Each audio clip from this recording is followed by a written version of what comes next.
Mateo capítulo 1, mientras los niños van saliendo.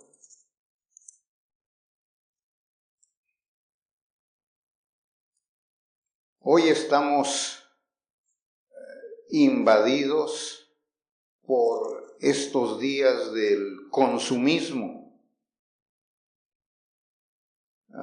Una fiesta muy católica, muy pagana, como me han escuchado decirlo.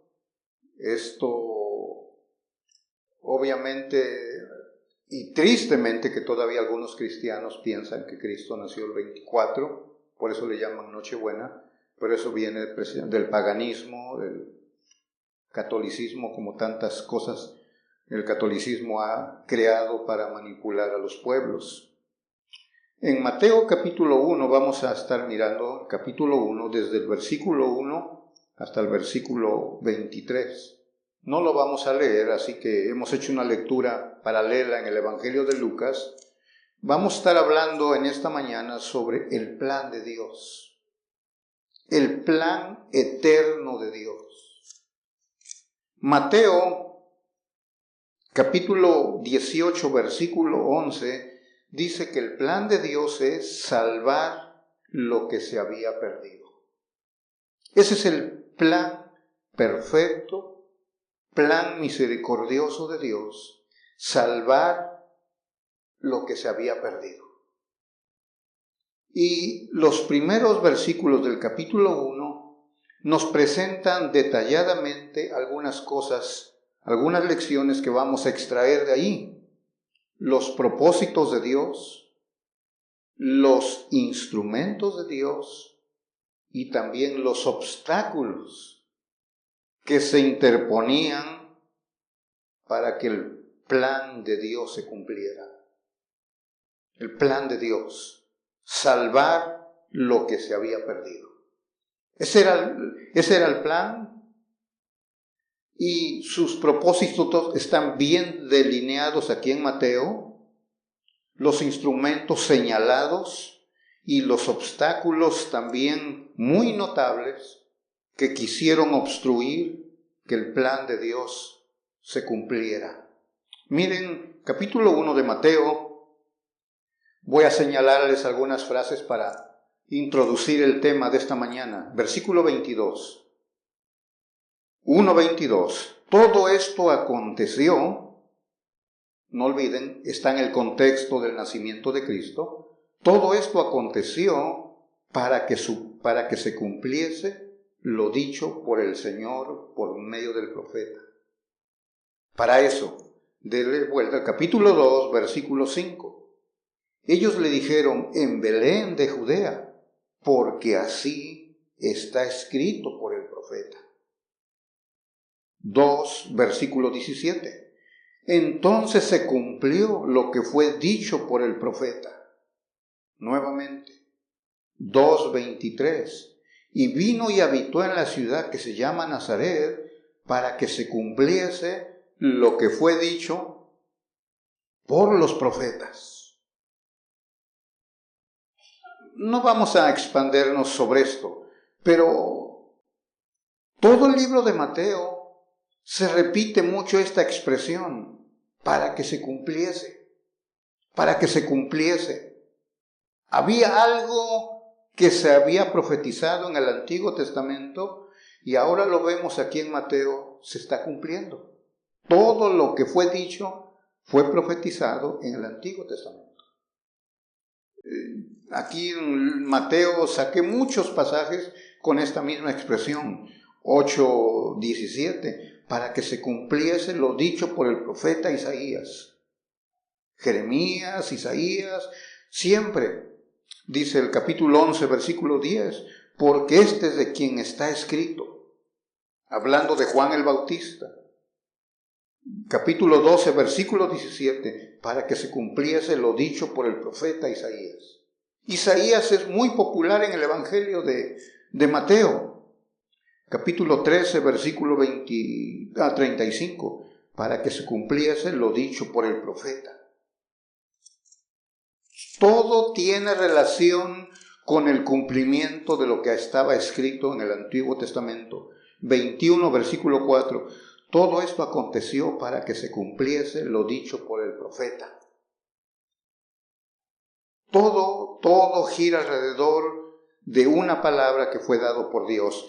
Pero sí quiero que vayan a Lucas. En un resumen, Lucas, quiero que vayan todos por favor ahí. Es un resumen de todo lo que iba a acontecerle a la persona de Cristo. Capítulo 24 de Lucas.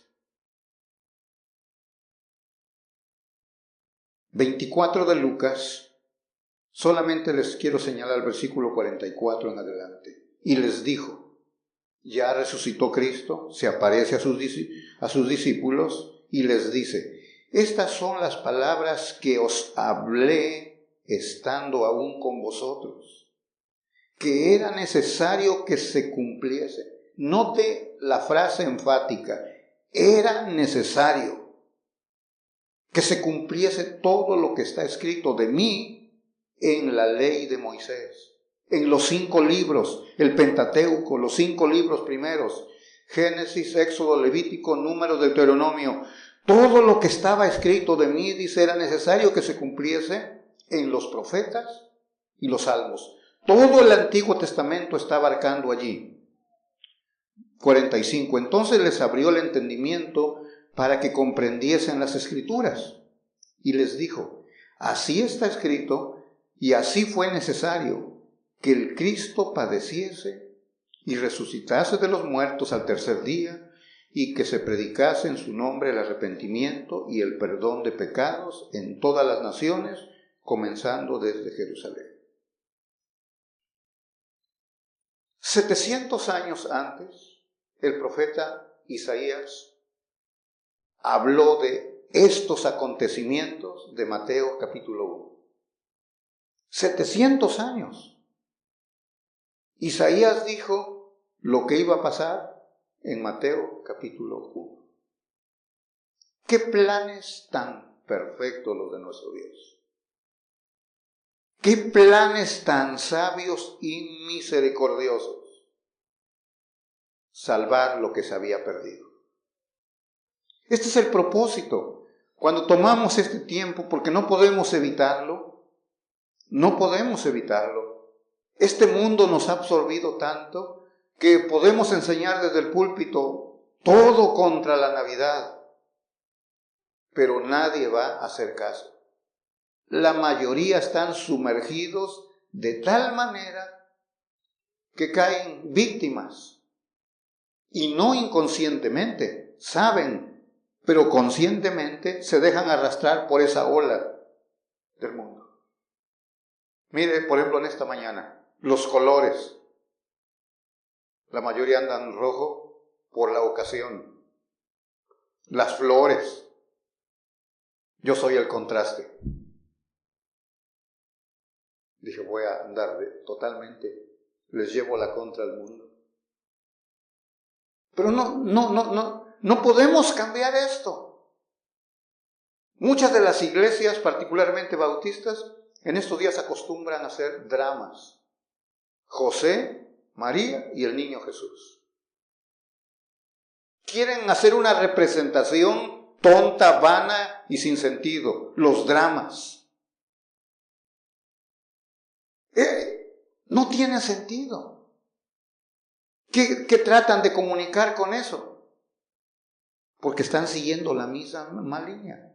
Por lo tanto, quiero que en esta mañana su mente, su corazón, absorba algunas enseñanzas profundas del Evangelio y vean lo que significa realmente la encarnación de Cristo. Y para eso es el tema de este día, el plan de Dios, salvar lo que se había perdido. Número 1, los propósitos de Dios. Capítulo 1 de Mateo, versículos 22 y 23. Todo esto aconteció para que se cumpliese lo dicho por el Señor por medio del profeta cuando dijo: He aquí una virgen concebirá y dará a luz un hijo y llamará su nombre Emmanuel, que traducido es Dios con nosotros. Lo dijo el profeta Isaías, capítulo 7, versículo 14. 700 años allá. Ahora, Dios tiene sus propósitos. Y sus propósitos nadie va a obstruirlos. Sus propósitos son inmutables como nuestro Dios lo es. No pueden modificarse, no pueden cambiarse. Sus propósitos se van a cumplir, como dice Efesios 1:9, el cual se había propuesto en sí mismo. Dios se propuso en sí mismo. Este es su propósito. Los propósitos de ustedes se frustran. Planea cosas y no se llevan a cabo. Aún Pablo tenía algunas proposiciones, dice Romanos 1:13, tenía planes. Usted lee el último capítulo y no se cumplieron los planes de Pablo. Los suyos tampoco. Las propuestas suyas, las de Pablo, de todos los mortales, cambian, se frustran, no se realizan. Pero las propuestas de Dios sí se cumplen siempre. ¿Por qué? Como dice Efesios 1:9, se había propuesto a sí mismo, independientemente de todo y de todos. Miren el versículo 22 que leía yo. Dice, esto aconteció. Está hablando de acontecimientos. Está María embarazada, está José. El contexto de Mateo capítulo 1, del versículo 18 en adelante.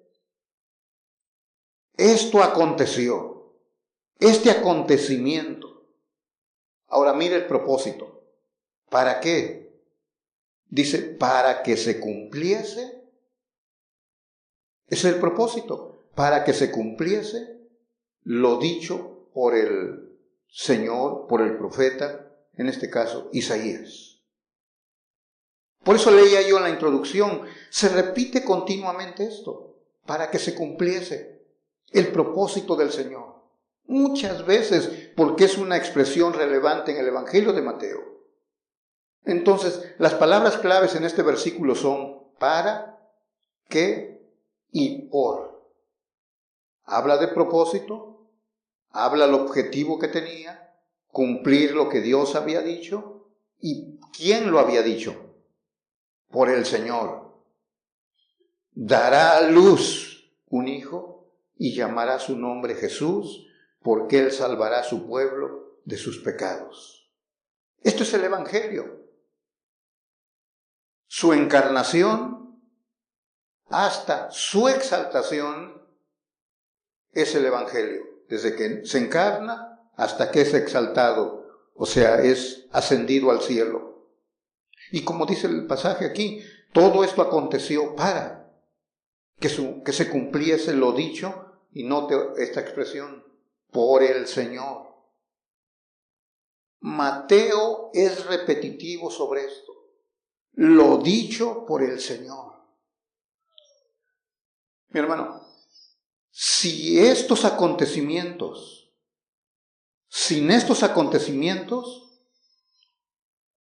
el contexto del nacimiento de Cristo, José, María, está embarazada, otra vez, capítulo 1, versículo 18 al 22.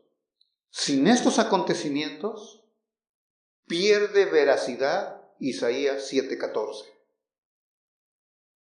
¿Qué hacemos con Isaías 7:14? Isaías había dicho, la Virgen va a concebir. Lo dicho por el Señor. Si estos acontecimientos de Mateo 1 no suceden, 7:14 de Isaías pierde veracidad.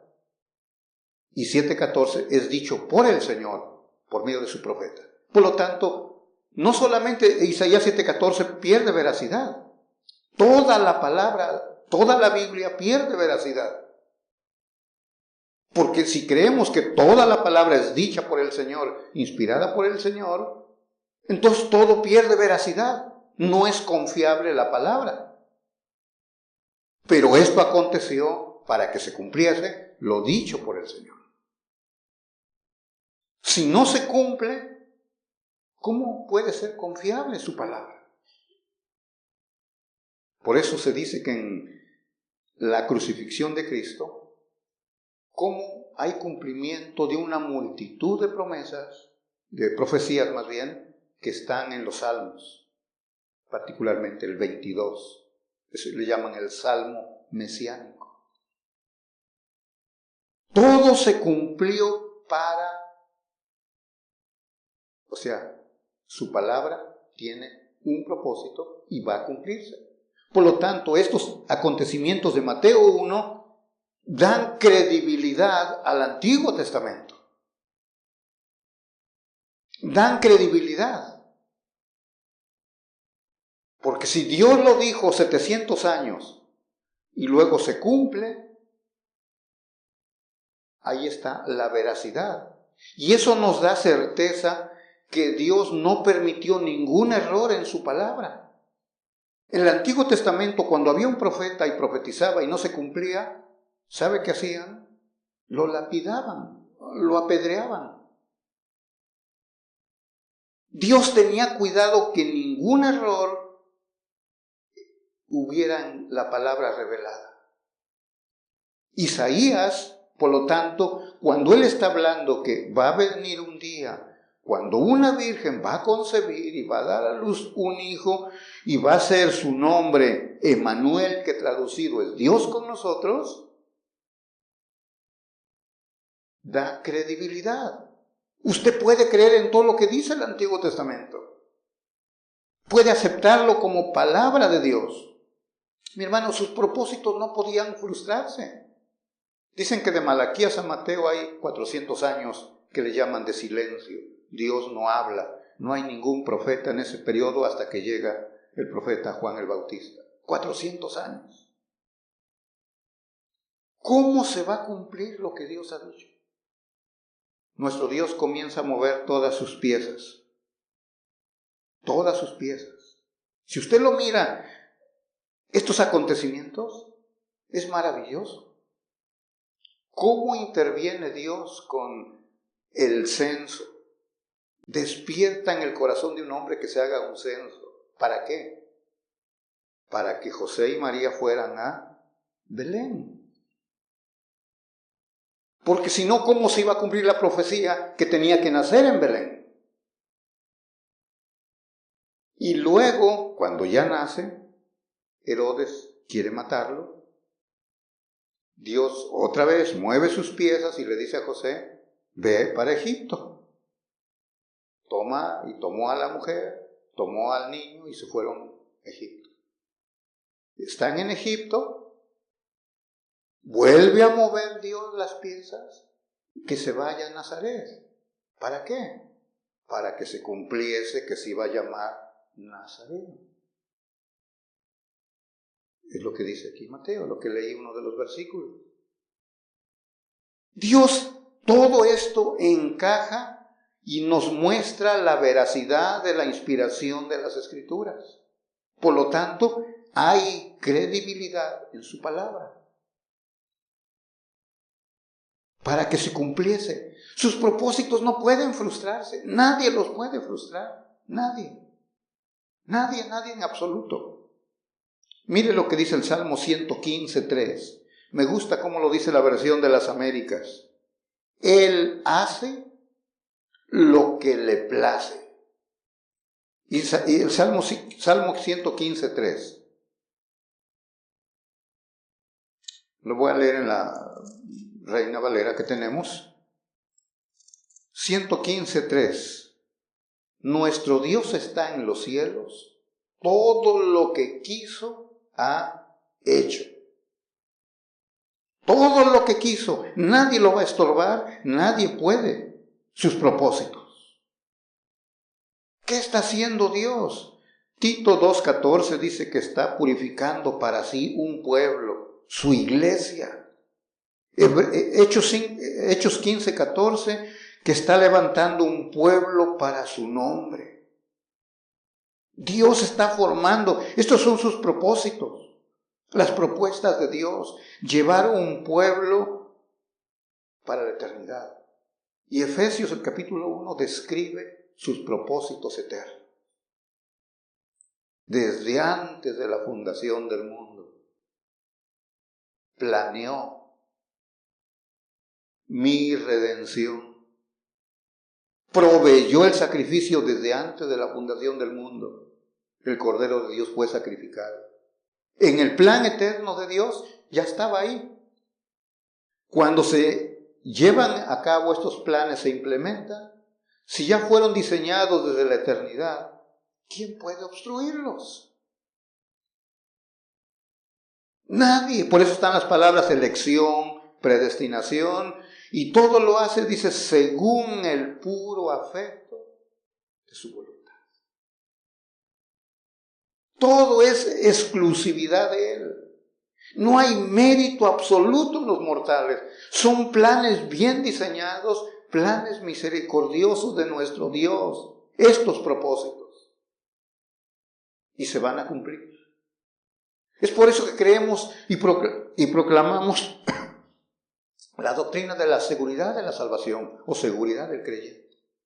Otra vez, porque no estamos descansando en nosotros. Estamos descansando en ese plan eterno de Dios.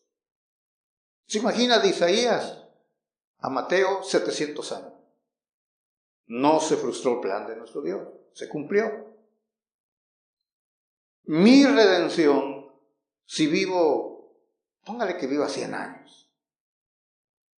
Supongamos, pero pues ya nadie vive en esta época, muy pocos, pero supongamos 100 años. ¿Cree que en 100 años ese plan de Dios eterno para mí lo voy a frustrar yo? ¿En 100 años? No. Si lo de Isaías hasta Mateo duró 700 años y nada vino a frustrarlo o inhabilitarlo. Si usted mira el periodo intertestamentario entre Malaquías y Mateo, usted va a mirar los macabeos, por ejemplo. Hay unas guerras en ese periodo, pero los planes de Dios no son interrumpidos. Por eso Gálatas 4:4, que cito muy a menudo, dice, venido el cumplimiento del tiempo. Venido el cumplimiento del tiempo. O sea, no es que Dios se tardó, como que se le estaba yendo fuera de control el mundo. Y yo quería redimirlo antes, mandar al Salvador, pero no se pudo. No. Cuando vino el cumplimiento del tiempo, el Señor nació. Gálatas 4:4. Por eso a veces cuando oímos que las personas hablan de la venida de Cristo, dicen, si el Señor se tardara. Bueno, el Señor no se tarda. Él ya tiene diseñado en su calendario cuándo va a venir. Uno quisiera que ya viniera, porque claro que yo quisiera que viniera. Quizá ya no quisiera el dolor, enfrentar de cada día, las luchas, los conflictos. Quisiera que ya viniera y nos llevara, o por lo menos que me llevara a mí, ¿verdad? No, eso es muy egoísta, ¿verdad? Pero digo, que llevara a los redimidos, que nos llevara. Pero Dios no se tarda, el Señor va a venir de acuerdo a su calendario. Ya ve que los hombres, esos que andan por ahí predicando, dicen que cierta fecha va a venir. Ellos ni saben. El calendario de Dios nunca lo han mirado, el de Dios. No lo conocen. Entonces, mis hermanos, los propósitos de Dios deben de traernos esperanza, certidumbre, confianza. No se frustran. Él me salvó para llevarme con Él. ¿Quién me puede separar? Enfermedades, todo el dolor que podamos experimentar aquí, sí sufrimos, pero no va a separarnos. No va a impedir que el propósito de Dios se cumpla, que esté yo con Él. Vamos, tal vez algunos, sufrir. Me decía alguien, tal vez Dios escoge a ciertas personas para sufrir. Digo, no sé. Primera de Pedro 4 dice que si es la voluntad de Dios que sufras, encomienda tu alma al fiel Creador y sigue haciendo el bien. Sí, el dolor está incluido en la voluntad de Dios. Entonces, pero los propósitos no se van a frustrar. ¿Usted ha escuchado los que no creen en la seguridad del creyente? De esos grupos. Hay gente que a veces platica conmigo que no creen en eso. Hablan de brujería y tienen miedo. A lo mejor me anda haciendo algo. Y estamos hablando de gente que va a una congregación, que estudia la Biblia, y viven por lo tanto temerosos, inseguros. Pero los que ya tenemos la correcta o el correcto entendimiento de la palabra de Dios, decimos, ¿qué nos va a hacer el diablo? Mayor es el que está en nosotros que aquel que en el mundo está. O sea, hay certidumbre cuando vemos a la luz de la encarnación de Cristo. Todos sus propósitos son inmutables, no cambian en absoluto. Así que esto se cumplió para que esto sucedió o esto aconteció para que se cumpliesen estos propósitos de Dios. Estos acontecimientos, José y María no eran ajenos. Dios los tenía en sus propósitos para que los planes de Él se cumplan. Número 2, los instrumentos que Dios tiene para llevar a cabo sus planes. Bueno, Él tiene todos los recursos para cumplir sus propósitos, sus planes. Ahora, esos instrumentos no siempre son los más adecuados según el hombre. A veces los menospreciamos, pero son instrumentos, elementos elegidos por Dios y son correctos. Como dice Corintios, a veces los más pequeños de nuestros órganos, de los miembros, a veces los menospreciamos, pero son útiles, requieren un cuidado. ¿Ven los médicos lo que dicen cuando le van a sacar la vesícula o la apéndice? Pues eso después sí ni te sirve, nomás lo tienes ahí. Qué tontos e ignorantes. ¿Qué autoridad tienen para decir semejante barbaridad? El que diseñó nuestros cuerpos es perfecto, como Él es perfecto, Él sabe por qué están cada cosa de esas en nuestro cuerpo. Él sabe las cosas pequeñas. Los instrumentos de Dios a veces son menospreciados. Los miramos pequeños, inútiles, inservibles, hasta sucios a veces. Pero es increíble. Estaba leyendo algo de los hombres y las mujeres les gusta arrancarse los vellitos que están en la nariz, ¿verdad? Porque salen como escobas a veces. ¿Sabe que si se arrancan muchos de esos puede venir la muerte? Así que cuidado con se los ande arrancando. Puede perder su vida porque tienen una relación, es lo que dicen los que estudian esto, pero aunque no fuera así, tienen una función al estar ahí donde están. Para eso los puso Dios en nuestro cuerpo. Ahora, estos instrumentos que quiero que vean aquí en Mateo 1, a veces son casi todo el Antiguo Testamento, toda la Biblia, los instrumentos que Dios ha escogido son, ¿cómo le llamaré esto? Este tipo de instrumentos, según nuestra apreciación, no merecen la atención que Dios les da. Por eso está la palabra en el versículo 1 de Mateo, si lo tienen. Geno, en griego, habla de genes. Todo es un análisis genético, la genealogía. Si tienen ahí capítulo 1, el libro de la genealogía de Jesucristo, hijo de David, hijo de Abraham. Libro de la genealogía. Ahora, si usted se pone a leer ahí, mire, Abraham engendró. El 3, Judá engendró. Aram engendró. Puros engendros. Bueno, esto es genealogía. Si usted fuera con los mormones, ellos tienen en su universidad, tienen un de archivos genealógicos.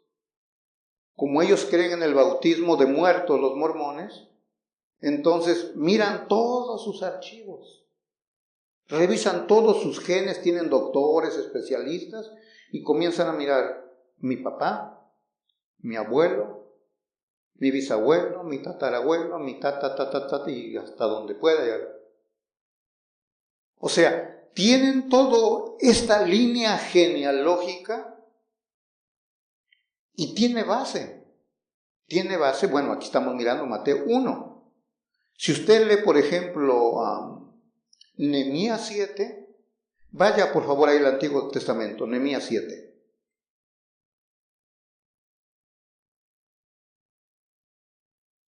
A ver si lo encuentra por ahí, está antes de Job. Nehemías capítulo 7. A ver si lo marqué este pasaje.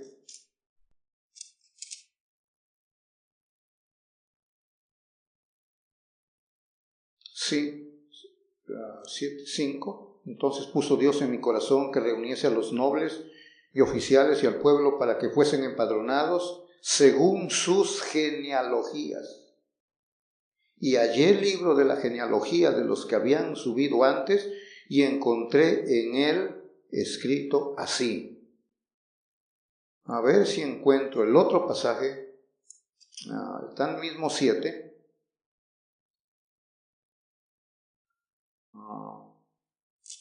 No sé, no lo marqué este pasaje, pero habla de que, y los que no fueron hallados en el libro de la genealogía, fueron excluidos del privilegio que tenían. ¿Cuáles? 64. Ok. A ver, vamos a confirmarlo. 64. Estos buscaron su registro de genealogías y no se halló y fueron excluidos del sacerdocio. O sea, es muy importante la genealogía. Si usted mira Mateo capítulo 1 y sigue una línea genealógica, valga la redundancia, si lo sigue esa línea, usted va a mirar la importancia que tiene. Mire, desde Génesis 3 hasta Mateo 28, vemos un sinfín de instrumentos usados por Dios. Usó a Abraham, usó a Moisés, a jueces, a reyes, a los patriarcas, usó a un asno, a los cuervos, a las viudas, a los impíos. Todo está en las manos de nuestro Dios como instrumentos. Vemos a Jonás que usa un pez, usa un viento, un gusano, usa calabazas. Los instrumentos de Dios son sin número. Yo les he dicho, a mí, cuando conocí el Evangelio, los que han oído un poco de esto, cuando andaba ya muy desesperado sin encontrar sentido a la vida y buscando el suicidio, el que me llevó a una reunión era un inconverso. Era un inconverso. Él no conocía el Evangelio. Me llevó con su hermana porque ella tenía reuniones en el edificio que ella tenía, la hermana, en el garage. Ahí tenían estudios bíblicos los jueves. Él no es cristiano, nunca fue este hombre. Dios usó a un hombre como él para decirme dónde podía yo ir.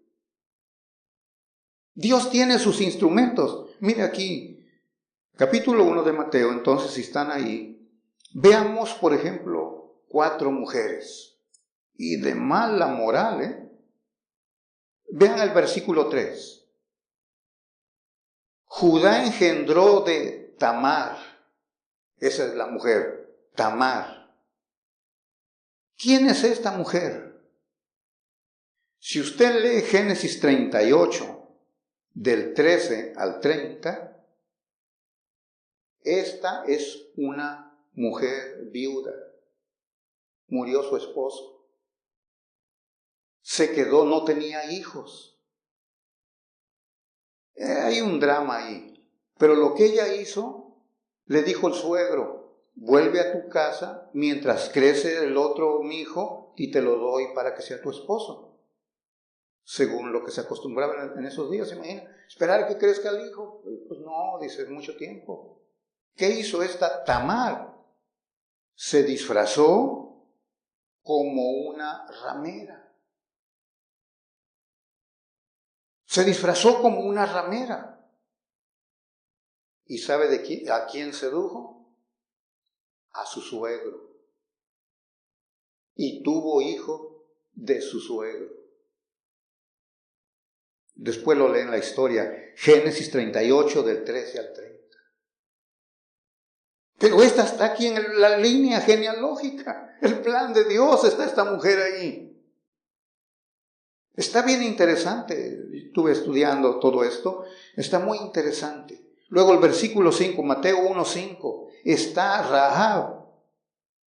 Es así, tiene hasta el título ahí, ramera. Una prostituta, dice Josué 2:1. Esta Rahab era una ramera, una prostituta. Miren, las mujeres en el Antiguo Testamento eran menospreciadas. Eran menospreciadas las mujeres. Pero no solamente eran mujeres estas, sino que su moral era muy mala de estas mujeres, pero tienen en la línea genealógica, son instrumentos en el plan perfecto de Dios. Este es un instrumento, Rahab, la ramera. Si ustedes han leído de cómo guardó a los que invadieron a Jericó, esta mujer, famosa por ello. Una mujer, una ramera, pero después se convirtió, ya no siguió siendo ramera, por supuesto.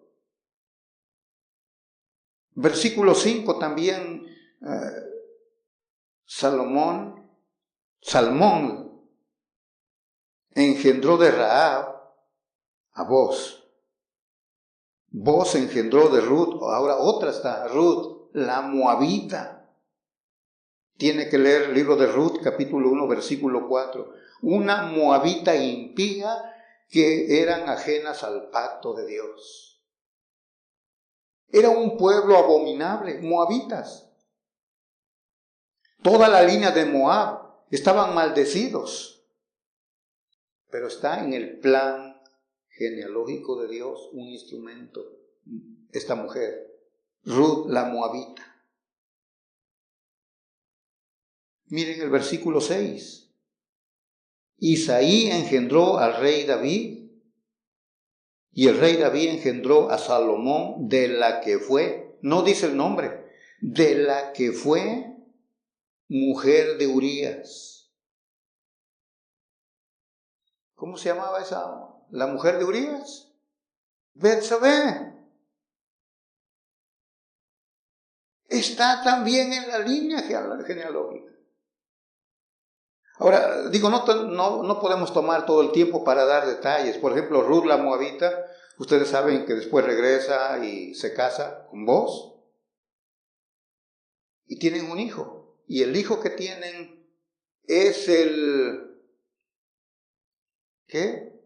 abuelo de Isaí. Isaí, el padre de David. Esta línea, luego cuando vemos a Betsabé, pues sabemos, ahí viene Salomón, el más sabio. Una moabita. Estos son los instrumentos de Dios. Luego, a Betsabé encontramos a María, de la cual nació Jesús. Se anula, engendró. Ya no habla de engendró. Miren el versículo 16. Y Jacob engendró a José, marido de María, de la cual nació Jesús, llamado el Cristo. Porque José no engendró. Esto fue obra del Espíritu Santo. Se corta ahí. No engendró José. Estos son los instrumentos que Dios tiene. Y luego María, tristemente los católicos la llaman la siempre Virgen María. Terrible la doctrina que ellos proclaman. Y luego dicen que ascendió, que por eso ya en Hechos no aparece, después del capítulo 1, cuando están los 120 en el aposento alto orando, ahí está todavía María, de ahí ascendió a los cielos, siempre Virgen María. Bueno, no aparece más porque ella no es la persona central relevante. Ella solamente fue un instrumento. Como dijo Juan el Bautista, es necesario que Él crezca, Cristo, y que yo desaparezca. Ya María cumplió el propósito de Dios, se hace a un lado y que Cristo sea exaltado. Entonces, los instrumentos de Dios que usa para llevar a cabo sus planes nuestro Dios. ¿Qué cosas usa nuestro Dios? Los planes. Si ustedes ¿cuántos han leído la vida de Ciro, el rey de Persia? Dios lo llamó mi pastor, era un impío. Pero hará, dice, lo que yo quiero, dijo el Señor. Y si usted mira la vida de Ciro, dice Dios despertó el corazón de Ciro, del rey Ciro, y dio la orden al rey, todos los que quieran ir a Jerusalén para reconstruir la ciudad y la casa de Dios, vayan. Este impío en las manos de Dios. Si lee el libro de Esther, capítulo 6, versículo 1, el insomnio, Dios lo usa, un instrumento, el insomnio. ¿Se recuerda que el rey Asuero, dice el capítulo 6, versículo 1 de Esther, que no podía dormir, se le fue el sueño? Y como no podía dormir, le dijeron que le trajeran el libro de las crónicas y pusieron a leer lo que había pasado. Y tenía 5 años que Mardoqueo descubrió un plan malévolo, querían matar al rey. Y dijo el rey, ¿y qué hicieron con Mardoqueo? No, pues nada. No. Nadie lo honró a Mardoqueo. Y usted mira el capítulo 6 de Esther. Se le fue el insomnio a este hombre y el insomnio es usado para traer a la luz estos acontecimientos y Amán el malvado tiene que ser humillado. Toma a Mardoqueo, lo viste con las ropas del rey, el caballo del rey, el sello, y ve, llévalo por el downtown ahí de la ciudad. Ve por delante anunciando, así quiere el rey que honren a los que él tiene en alta estima. Y ahí va Amán. El insomnio. ¿Y sabe por qué lo hizo? Porque antes Amán había propuesto destruir, aniquilar todo el pueblo de Israel.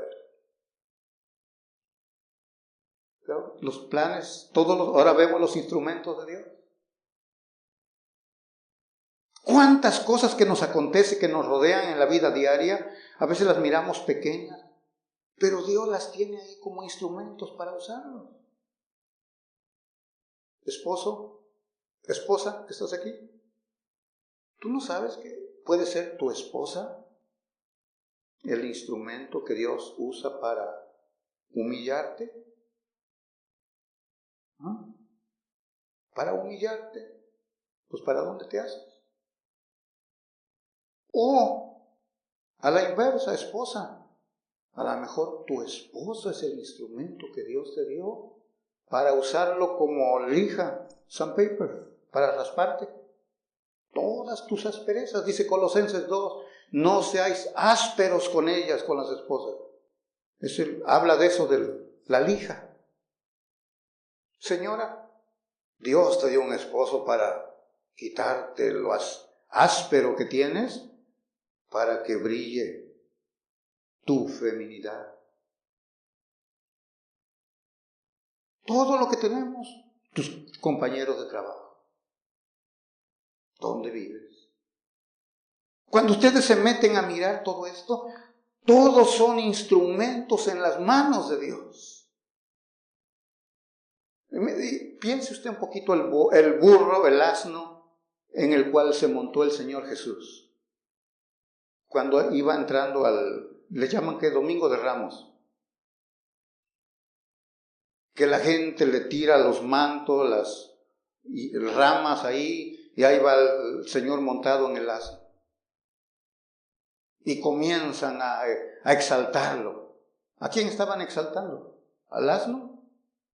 No, es el que iba en el asno. Estaba leyendo de eso que pusieron por ahí, de eso del asno. Que el asno estaba muy contento, llegó a su casa con su mamá. Que se puso a platicar el asno con su mamá y le dijo eso. Vieras cómo me aplaudía la gente. Y me decían, ¡viva, viva! Y la mamá, bien sabia, la burra esta asna, era muy sabia la señora burra, le dijo a su hijo, a su niño burro, dijo, no, mi hijo, no era para ti, ¿ya? Pruébalo, y ve, fue otra vez el burro. Nadie llegó, pobre hijo, pobre niño burro llegó y llorando, ¿qué pasó? Nadie me aplaudió. Pues que no era para ti, era para el que iba montado, ¿no? Pero lo que quiero hacer notar es un insignificante asno. ¿Pero sabe por qué se montó ahí? Para que se cumpliera lo que estaba escrito por el profeta, que iba a entrar en un pollino de asno. Estaba escrito, otra vez. Instrumentos de Dios para cumplir esos planes perfectos. Gracias a nuestro Dios, esos planes que tiene. Mi hermano, si Dios usó al asno, usó rameras, usó personas como esta, ¿crees que no puede usar tu vida? Hay esperanza. Si usó esta clase de instrumentos, ¿crees que Dios no te puede usar?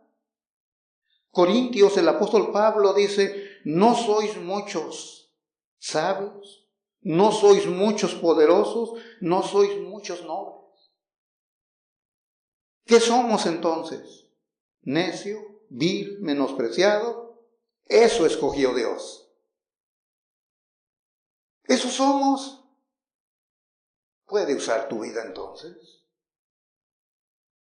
No te sientas menos ni inútil. Dios puede usar tu vida.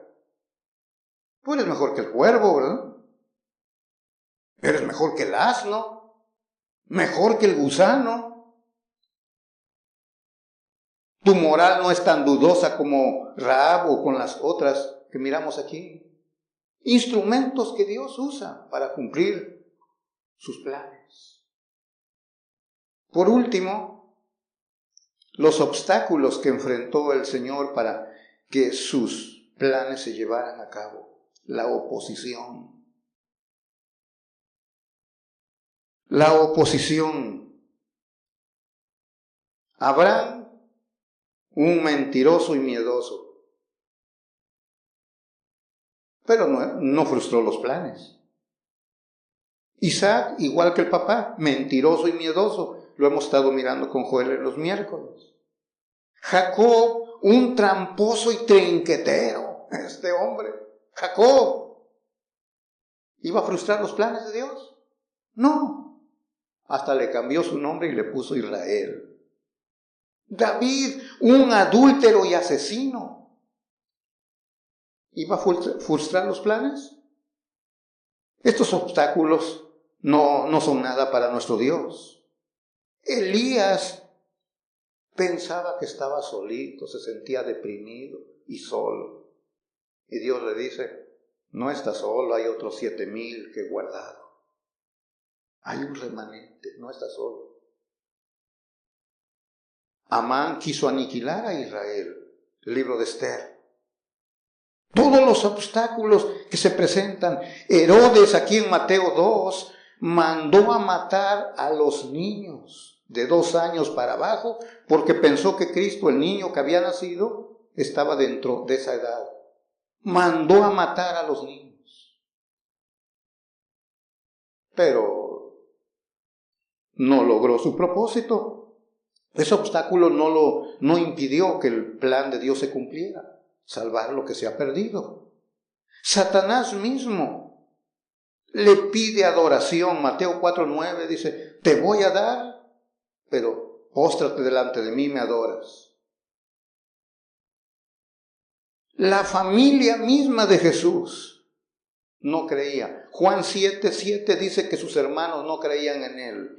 8:59, Marcos 3:20-21 dicen que estaba loco, su propio familiar. Vamos a recogerlo porque está fuera de sí, está loco. Sus mismos parientes no creían en él. ¿Sabe? La oposición de sus discípulos. Pedro, Cristo le dice, es necesario que yo vaya, sea menospreciado, muerto y que resucite al tercer día. Y Pedro lo llama aparte y lo reconvino, dice. Lo reprendió Pedro reprendiendo a Cristo. Señor, no permitas que esto te acontezca. Cristo dice, es necesario. Y Pedro viene y reprende a Jesús. Con razón Cristo le dijo, ya no le dijo Pedro, dijo, apártate de mí, Satanás. Porque Pedro estaba mirando lo terrenal. Quería estorbar un obstáculo en el plan de Dios. La religión en la época de Cristo, escribas, fariseos, saduceos, todos los grupos religiosos, todos estaban en contra de Cristo. Pero no fueron obstáculos para los planes de Dios. La guardia romana, ¿cuántos soldados bien armados? Una roca y el sello romano para que Cristo no saliera de la tumba. Ningún obstáculo estorbó sus propósitos. Con razón Cristo dijo en Mateo 16, las puertas del Hades no prevalecerán contra él, su iglesia. Quiere decir, la muerte no va a detener la iglesia del Señor. Va a haber oposición, va a haber muerte de los miembros, de los seguidores de Cristo. Acabo de mirar un reportaje de Irán. Acaba de reconocerlo el ayatolá, el líder religioso de los musulmanes en Irán. Acaba de aceptarlo, que el cristianismo está creciendo exageradamente en Irán. Un pueblo musulmán. El cristianismo está creciendo, dice, exageradamente y no sabe ni puede cómo detenerlo. Imposible, no lo pueden detener, porque es la iglesia que dijo el Señor, edificaré mi iglesia y ni las puertas del Hades pueden detener. Esa es la iglesia del Señor. Aquí nosotros, no importa lo que pase, los que se vayan, los que vengan, los chismes, las calumnias, los pleitos, las enfermedades, no va a detener la iglesia. La iglesia siempre va a seguir adelante. Nada lo va a detener. Ningún obstáculo puede impedirlo. Siempre hacia adelante, porque es la iglesia del Señor.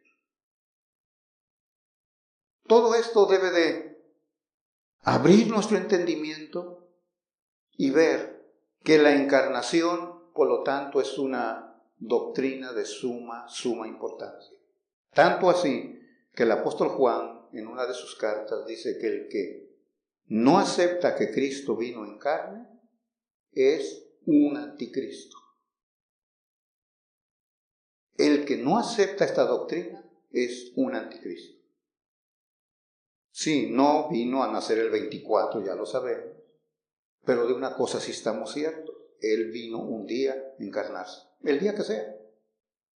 Si fue en abril, como dicen los testigos de Jehová, algunos creen que también, otros en septiembre, no importa el día que haya venido. Sabemos que Él vino y se hizo carne. Y es lo que celebramos nosotros precisamente en estos días. Y esta es la confianza que tenemos en Él. Y todos estos hechos que acabo de presentar deben de fortalecer nuestra fe. El plan de Dios, salvar lo que se había perdido, no se frustró. No se puede frustrar nunca los planes de Dios. Vamos a orar en esta hora para dar gracias. Señor, muchas gracias, mi Dios, en este día. Te exaltamos y te glorificamos por tu palabra. Señor, al mirar tu palabra en esta mañana, nos asombramos, Señor, de tus propósitos. Oh Dios, siempre son firmes, son inmutables. Nadie puede obstruirlos. Siempre tus propósitos se cumplen, Señor.